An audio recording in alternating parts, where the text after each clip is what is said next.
나 걔 알아 라는 게 거짓말이면 안 되잖아요. 그냥 거기 산다는 것 자체가 그 브랜드가 되는 거죠. 최상류층에 있는 사람들과 어울리기 위해서 포르쉐, 람보르기니, 페라리를 따서 만든 동호인 만큼 아니면 뭐 배우자, 남자친구가 될 수도 있는 거죠. 이게 현실입니다.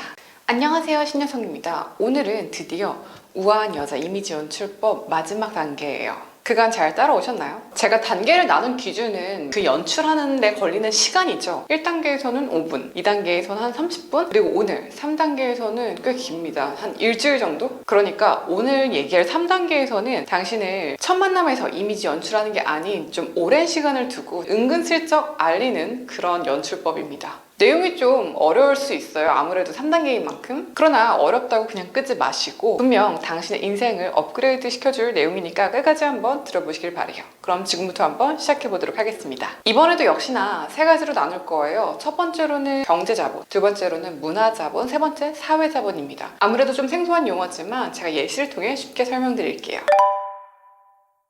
자, 경제자본. 말 그대로 돈이죠. 우아하고 고급스러운 여성의 이미지 연출과 돈과 어떤 관계가 있을까요? 과연 돈이 많으면 많을수록 우아한 여자가 될까요? 저는 이걸 이렇게 생각해요.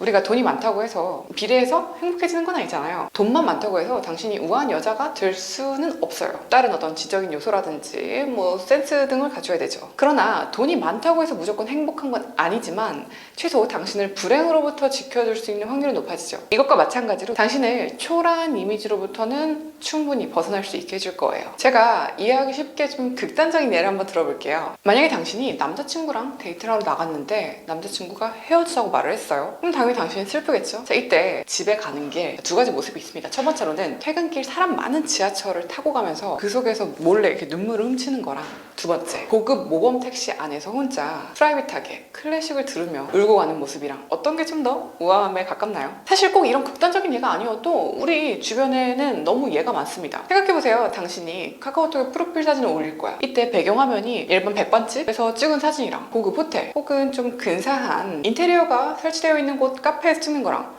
어떤 사진을 올리실 건가요? 그리고 이 두 곳을 가기 위해 필요한 돈이 어디가 더 많이 들까요? 몇 가지의 예시를 더 들어볼까요? 당신의 경제자본이 높을수록 타인에게 비춰지는 자신의 모습도 고급스럽게 연출할 수가 있어요. 만약 당신이 좋아하는 누군가에게 선물을 하고 싶다고 가정을 해볼게요. 이때 선물은 당신의 취향과 수준을 간접적으로 드러내는 물품이죠. 이때 가급적이면 선물이 고급스럽고 가치가 높은, 소위 말해서 명품일수록 그 사람에게 보여진 당신의 이미지가 좀 더 높아질 건 사실이에요. 실제로 당신의 이미지를 직접적으로 연출해주는 그런 외모 관리도 경제자본과 비례하죠. 피부과를 간다든지 마사지를 받는다든지 아니면 몸매 관리를 위해서 1:1 PT를 받는다든지 뭐 너무나 당연한 얘기인가요? 자, 그러면 제가 이번엔 좀 더 다른 차원의 재밌는 얘기를 한번 해볼게요. 경제적 자본, 즉 돈은 자유를 줍니다. 돈과 자유, 그리고 우아함과 품격, 과연 이 세 가지는 어떤 상관관계가 있을까요? 바로 와닿지 않으실 수는 있겠는데 대체적으로 고급스러운 이미지는, 그리고 하이엔드급 부류의 것들은 어떤 여유로움, 포용력, 주체성과 같은 상징을 지니고 있어요. 제가 이해하기 쉽게 예를 또 들어보겠습니다. 여기에 두 여자가 있어요.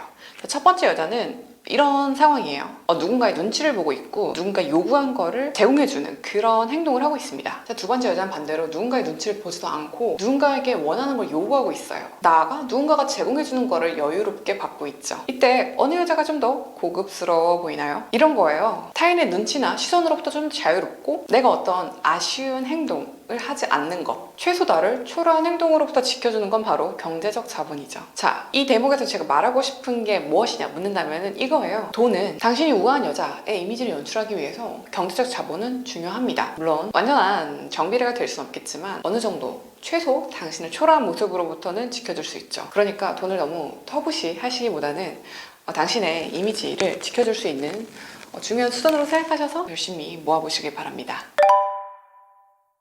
자, 이제 두 번째인 문화자본에 대해서 한번 이야기를 해볼게요. 문화자본이 참 재미있는 개념인데 한번 또 쉽게 설명을 해보도록 하겠습니다. 문화자본이 무엇이냐에 대한 정의는 굉장히 다양하지만 제가 생각하는 걸 말씀드리자면 당신의 어떤 문화적 취향, 생활 양식이 당신의 사회적 지위를 간접적으로 드러내준다는 것이죠. 혹은 일부러 그런 지위나 권력을 드러내는 수단이 될 수도 있는 것이고요. 문화자본은 프랑스 사회학자 브르디에가 쓴 개념인데 사실은 좀 더 정확하게 말하면 세 가지로 나뉩니다. 그 중에서 저는 가장 중요한 체화된 문화자본이라고 가장 본질적인 의미를 설명할게요. 자, 어렵다고 나가지 마시고, 체화된 문화자본이라는 거는 곧 정말 말 그대로 내 몸에 배어있는 그런 취향, 습관, 내가 뭔가를 선택할 때 자연스럽게 취하는 행위라고 생각하시면 돼요. 당신이 집을 꾸미기 위해서 인테리어를 고를 때 대중적이고 유행하는 흔한 거를 고를 것인지, 아니면은 좀 나만의 유니크하고 어떤 나만의 취향이 좀 있는 그런 스페셜한 거를 고를 것인지는 당신의 문화적 자본에 달려 있습니다. 좀 더 실생활의 예를 또 들어볼까요? 누군가 당신에게 취미가 뭐냐 물었어요. 이때 당신이 전 그냥 뭐 스마트폰으로 영상 보는 거, 유튜브라고 하는 거랑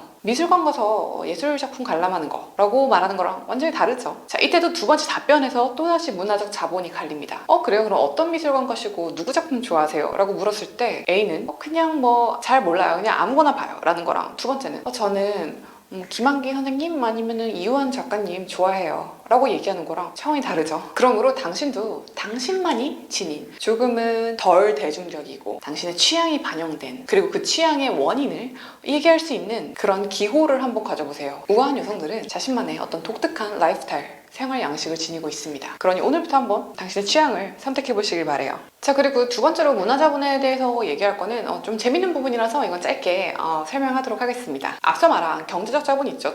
돈이랑 이런 문화적 자본이랑 어떤 게 좀 더 갖기 어려울까요? 돈?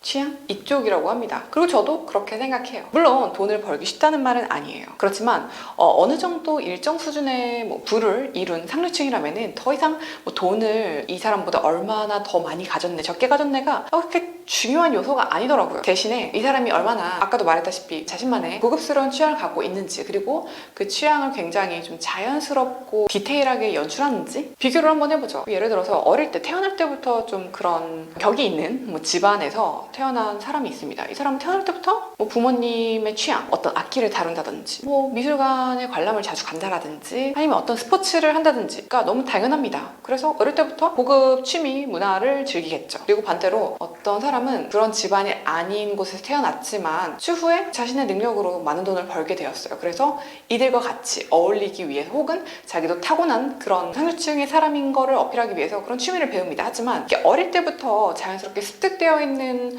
그런 분위기와 어떻게 보면 급조, 그러니까 되게 빠른 시간 안에 배워서 풍기는 이미지랑은 사실 차이가 없을 수가 없습니다. 이게 어떤 지식은 짧은 시간 안에 습득할 수 있지만 그 바이브, 분위기, 그런 미묘한 어떤 센스라고 표현을 해야 될까? 그런 거는 얻기 힘들다고 합니다. 적어도 브루디의 말에 따르자면요. 그러니 지금부터 준비하셔야 돼요. 당신이 격식이 필요한 자리에서 당신의 우아함을 자연스럽게 연출하려면 결코 짧은 시간에 만들 수 없습니다. 그러니 마치 그래왔던 사람인 것처럼 지금부터 연습하시길 바래요.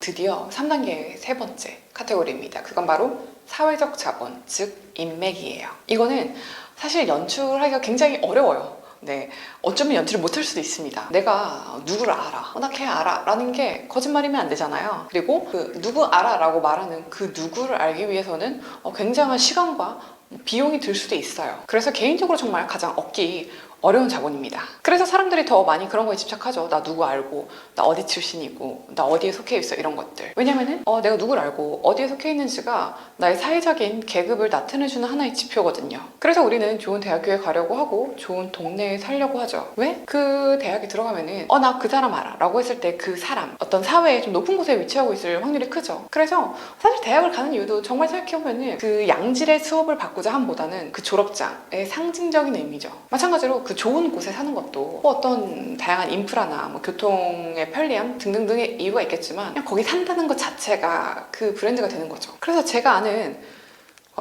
이것도 하나의 사회자본을 드러내는 거야. 제가 아는 어떤 친구도 어떤 소위 말하는 테크트를 탔냐면은 초등학교는 어떤 사립 초등학교를 갑니다. 비싼 서울에 있는.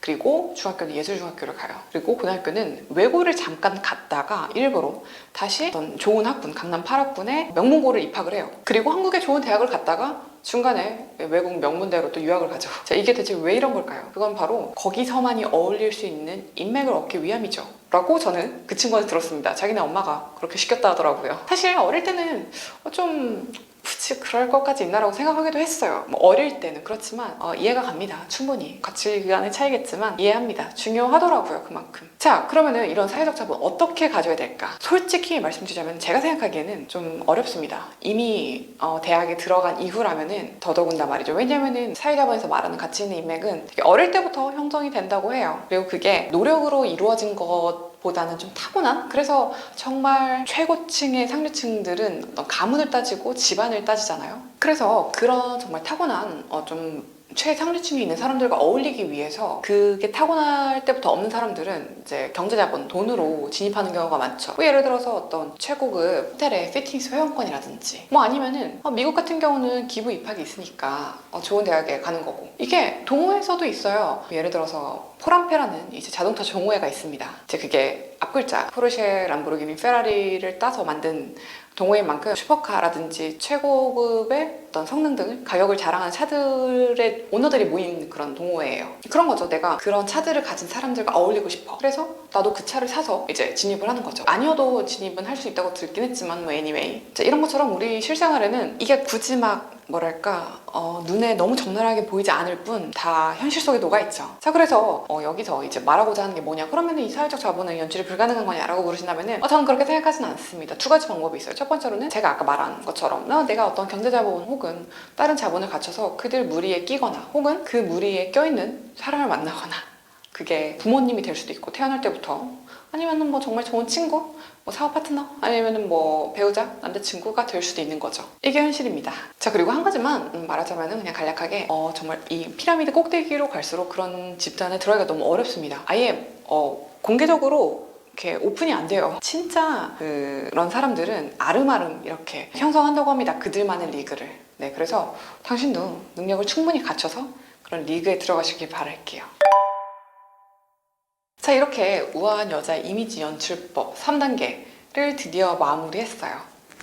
와, 이게 제가 알고 있는 것들 그리고 책에서 있는 지식들을 재편성해서 제 나름대로 분류화나 구조화를 좀 시켜봤어요. 적절한 예시들로 좀 이해가 잘 가고 와닿으셨나요? 이게 꼭 어떤 연출 방법을 따라하지 않으시더라도 이런 개념이 있구나, 이런 것도 나를 은연중에 표현할 수 있는 요소구나 라는 생각을 하는 것만으로도 저는 엄청난 차이가 있다고 생각합니다. 그러니 당신이 좀 더 괜찮고 우아한 여자가 되려면은 이런 요소들을 꼭 생각해 보시고, 절대 단기간에 그저 그런 노력으로는 이룰 수가 없어요. 그러니까 조급하게 생각하지 마시고 꾸준한 기간 동안 연습하시면서, 원래 이런 정말 더 가치 있고 고급스러운 것들은 눈에 잘 보이지가 않습니다. 보시더라도 1단계에서는 어떤 뭐 표정, 뭐 몸짓 이런 것들은 당장 눈에 보이고 따라할 수 있잖아요. 그렇지만 제가 말한 어떤 뭐 문화자본, 취향, 사회자본, 누굴 아는지는 따라할 수가 없죠. 그러니까 천천히 내공을 기르시고 당신이 원하는 우아한 여자의 이미지를 갖길 바랄게요. 그러면 다음에 또 재밌는 내용으로 오겠습니다. 감사합니다.